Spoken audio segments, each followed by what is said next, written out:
અમારી પાસે આજે દસ્તાવેજોનો જે ઢગલો છે તેમાં એક નાનકડો અ, સૌ સામાન્ય લાગતો કાગળ છે. શંભુનગર ગામની પ્રાથમિક શાળા તરફથી આવેલી એક આમંત્રણ પત્રિકા. પહેલી નજરે તો આમ લાગે કે આમાં શું ખાસ છે, પણ અમારો સવાલ એ છે કે શું આ નાનકડો કાગળ એક આદર્શ ભારતીય ગામનું રહસ્ય છુપાવીને બેઠો છે? ચાલો આજે એક જાસૂસની જેમ આના દરેક શબ્દની તપાસ કરીએ અને જોઈએ કે શંભુનગરના સામાલિક તાણાવાણા વિશે આપણને શું જાણવા મળે છે. આ વિચાર જ બહુ રસપ્રદ છે, ખરું ને? આપણે મોટાભાગે મોટા અહેવાલો અને આંકડાઓમાં સમાજને સમજવાનો પ્રયત્ન કરતા હોઈએ છીએ, પણ ક્યારેક સમાજનું સાચું ચિત્ર આવી રોજિંદી વસ્તુઓમાં છુપાયેલું હોય છે. એટલે આ પત્રિકા માત્ર કાગળનો ટુકડો નથી, પણ એક જીવંત સામાજિક દસ્તાવેજ છે, જે શંભુનગરના મૂલ્યો, એના સંબંધો અને કદાચ શાસન વ્યવસ્થાની પણ ઝલક આપે છે. તો ચાલો તપાસ શરૂ જ કરીએ. પત્રિકાની શરૂઆત થાય છે આમંત્રણ પત્રિકા એવા સાદા શીર્ષકથી, પણ મારી નજર તરત જ એના પછીના શબ્દો પર પડી. શ્રીમાન સમસ્ત ગ્રામજનો શંભુનગર, અને એ પછી સીધું જ જય ભારત જણાવવાનું કે અહીં પ્રિય કે આદરણીય જેવું કંઈ નથી, સીધું જ જય ભારત. આટલી મજબૂત શરૂઆત પાછળ કોઈ ખાસ કારણ હોઈ શકે? ચોક્કસ. મને તો લાગે છે કે આ શબ્દની પસંદગી ખૂબ જ સમજી વિચારીને કરવામાં આવી છે. જય ભારત એ માત્ર એક અભિવાદન નથી, એ એક ઘોષણા છે. ઘોષણા? હા, આ શબ્દ શરૂઆતમાં જ કાર્યક્રમનું સૂર, એનો ટોન નક્કી કરી દે છે. એ કહે છે કે આ કોઈ સામાન્ય શાળાકીય મેળાવડો કે વાર્ષિક ઉત્સવ નથી. આ એક રાષ્ટ્રીય પર્વ છે અને આપણે સૌ પહેલા એક ભારતીય નાગરિક તરીકે અહીં ભેગા થઈ રહ્યા છીએ. બરાબર. તે વ્યક્તિગત ઓળખને ગૌણ બનાવીને સામૂહિક રાષ્ટ્રીય ઓળખને પ્રાધાન્ય આપે છે. અને આનાથી એક ગૌરવપૂર્ણ અને ગંભીર વાતાવરણ બને છે. એટલે કે આમંત્રણ આપનાર જાણે એવું કહેવા માંગે છે કે આ શાળા કે ગામ કરતાં પણ વધુ પ્રસંગ છે, આ દેશનો પ્રસંગ છે. બિલકુલ. અને એ પ્રસંગ કયો છે એ પણ સ્પષ્ટ છે. 77વા પ્રજાસત્તાક દિનની ઉજવણી. તારીખ છે 26/01/2026. આ 77મો આંકડો પણ સમયની સાતત્યતા દર્શાવે છે, નહીં? બિલકુલ. 77મો એ માત્ર એક સંખ્યા નથી, એ એક ઐતિહાસિક વારસો છે. તે શંભુનગરના બાળકોને એ પેઢીઓ સાથે જોડે છે જેમણે છેલ્લા 7 દાયકાથી આ દિવસ ઉજવ્યો છે. અચ્છા. તે તેમને યાદ અપાવે છે કે તેઓ એક લાંબી અને ગૌરવશાળી લોકતાંત્રિક પરંપરાનો ભાગ છે. જ્યારે એક બાળક પોતાના દાદા સાથે ધ્વજવંદન માટે ઊભો રહે છે, ત્યારે તે માત્ર ધ્વજને સલામી નથી આપતો, પરંતુ પેઢી દર પેઢી ચાલતી આવેલી આ લોકશાહીની જ્યોતને આગળ વધારી રહ્યો છે. આ રીતે શાળા માત્ર ઇતિહાસ ભણાવતી નથી, પરંતુ બાળકોને ઇતિહાસનો જીવંત અનુભવ કરાવે છે. આ વાતને આગળ વધારીએ તો આ ઐતિહાસિક ઉજવણીમાં કોને બોલાવવામાં આવ્યા છે? અહીંયા જ આ પત્રિકા ખરેખર રસપ્રદ બને છે. લખ્યું છે સમસ્ત ગ્રામજનો, અને એનાથી પણ એક કદમ આગળ સપરિવાર. આ તો બહુ મોટી વાત કહેવાય. ખૂબ જ મોટી વાત છે. આનો અર્થ એ થયો કે જેમના બાળકો શાળામાં નથી ભણતા એવા વડીલો, યુવાનો, દરેકને આમંત્રણ છે. તમે સાચો મુદ્દો પકડ્યો છે. આ એ વાતનો પુરાવો છે જે સમાજશાસ્ત્રીઓ કહે છે. ગ્રામીણ ભારતમાં શાળા ઘણીવાર ત્રીજું સ્થાન બની જાય છે. ત્રીજું સ્થાન? હા, એટલે કે ઘર અને કામ સિવાયની એક એવી જાહેર જગ્યા જ્યાં સમુદાય એકસાથે આવે છે, જ્યાં લોકો વિચારોની આપ-લે કરે છે અને સામાજિક સંબંધોને મજબૂત બનાવે છે. બરાબર. જેમ શહેરોમાં કોઈ પાર્ક કે લાઇબ્રેરી હોય. બરાબર. ગામડામાં એ જવાબદારી અને ગૌરવ શાળા નિભાવે છે. અને સપરિવાર લખીને શાળાએ સુનિશ્ચિત કરે છે કે આ માત્ર ઔપચારિક કાર્યક્રમ ન બની રહે, પણ એક સામુદાયિક ઉત્સવ બની જાય. હા, અને અમારી પાસે જે બીજા દસ્તાવેજો છે, જેમ કે શંભુનગરની પંચાયતની છેલ્લી મીટિંગના મિનિટ્સ, તેમાં પણ આ વાત દેખાય છે. તેમાં શાળાના કમ્પાઉન્ડ વોલના સમારકામ માટે ફંડ ફાળવવાની ચર્ચા થઈ હતી. એટલે કે આ સંબંધ માત્ર પ્રજાસત્તાક દિનની ઉજવણી પૂરતો નથી. ગામ શાળાની ચિંતા કરે છે અને શાળા ગામને જોડે છે. સાચી વાત. પણ તમે કહ્યું કે આ માત્ર ઔપચારિકતા નથી. શું એવું ન બની શકે કે લખ્યું હોય સહપરિવાર, પણ હકીકતમાં લોકો એટલા ઉત્સાહથી ન આવતા હોય? સારો પ્રશ્ન છે, અને એની શક્યતા હંમેશા રહે છે. પણ મને લાગે છે કે આ પત્રિકામાં જ એનો જવાબ છુપાયેલો છે? ક્યાં? આમંત્રણ આપનાર કોણ છે એ જુઓ. આચાર્યશ્રી તથા એસએમસી. આચાર્યશ્રી તો ઠીક છે, પણ આ એસએમસી શબ્દ અહીં ચાવીરૂપ છે. હા, મેં પણ એ નોંધ્યું. એસએમસી એટલે શું? અને આમંત્રણમાં એનો ઉલ્લેખ શા માટે આટલો મહત્વનો છે? એસએમસી એટલે સ્કૂલ મેનેજમેન્ટ કમિટી, એટલે કે શાળા વ્યવસ્થાપન સમિતિ. આ કોઈ સામાન્ય કમિટી નથી. આ તો રાઇટ ટુ એજ્યુકેશન એક્ટ 2009ની કરોડરજ્જુ છે. અને રસપ્રદ વાત એ છે કે કાયદા મુજબ આ કમિટીમાં 75% સભ્યો વાલીઓ હોવા ફરજિયાત છે. ઓહ, 75%?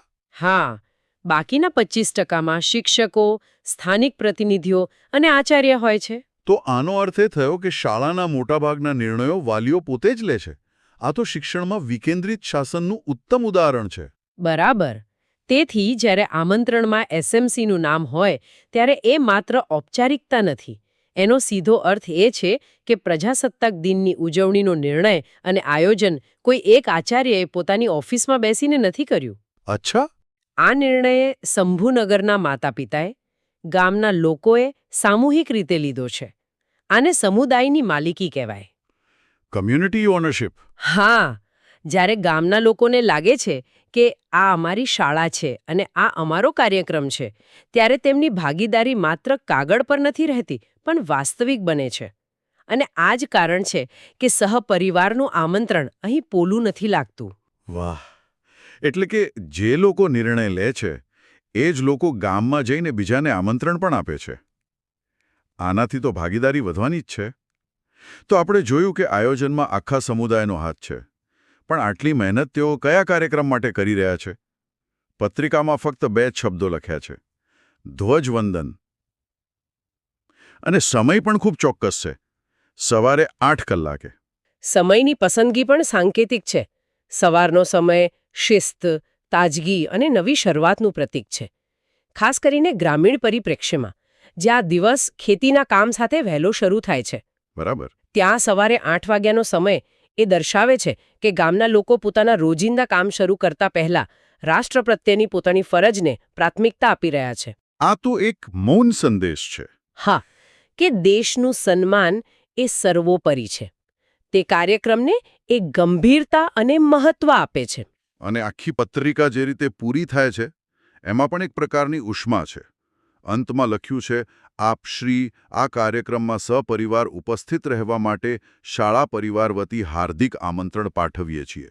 આપણે મોટા ભાગે આપને આમંત્રણ છે એવું જ વાંચીએ છીએ. અહીં હાર્દિક શબ્દ ઉમેરવા પાછળ કોઈ ખાસ મનોવૈજ્ઞાનિક કારણ હોઈ શકે. ચોક્કસપણે. ભાષાશાસ્ત્રમાં આવા શબ્દોને ઇમોટિવ લેંગ્વેજ કહેવાય છે, જે સીધી લાગણીઓને સ્પર્શે છે. હાર્દિક શબ્દ આમંત્રણને ઔપચારિક સૂચનામાંથી એક વ્યક્તિગત વિનંતીમાં ફેરવી નાખે છે. એટલે એવું કહેવા માંગે છે કે તમારી હાજરી અમારા માટે મહત્વની છે. બિલકુલ. અમે દિલથી ઈચ્છીએ છીએ કે તમે આવો. આનાથી આમંત્રણ સ્વીકારવાની સંભાવના વધી જાય છે. અને બીજો શબ્દ જુઓ, શાળા પરિવાર. આ શબ્દ મને મારા બાળપણની યાદ અપાવે છે. હા. અમારા એક શિક્ષક હતા જે કહેતા કે શાળા તમારું બીજું ઘર છે. આ શબ્દ એ જ ભાવનાને જીવંત કરે છે. એટલે શાળા પોતાને એક સરકારી ઇમારત તરીકે નહીં, પણ એક જીવંત પરિવાર તરીકે રજૂ કરી રહી છે. અને આ શાળા પરિવાર ગામરૂપી મોટા પરિવારને આમંત્રણ આપી રહ્યો છે. હા, તો સંબંધોનો એક સુંદર માળખું છે, જ્યાં શાળા અને સમુદાય એકબીજામાં ભળી ગયા છે. એકદમ સાચું. આનાથી જે સામાજિક મૂડી એટલે કે સોશિયલ કેપિટલ ઊભી થાય છે એ ગામના વિકાસ માટે ખૂબ જ જરૂરી છે. આ શબ્દો માત્ર શણગાર નથી, પણ શંભુનગરમાં રહેલા પરસ્પર વિશ્વાસ અને સહકારના સંબંધોનું પ્રતિબિંબ છે. બરાબર છે.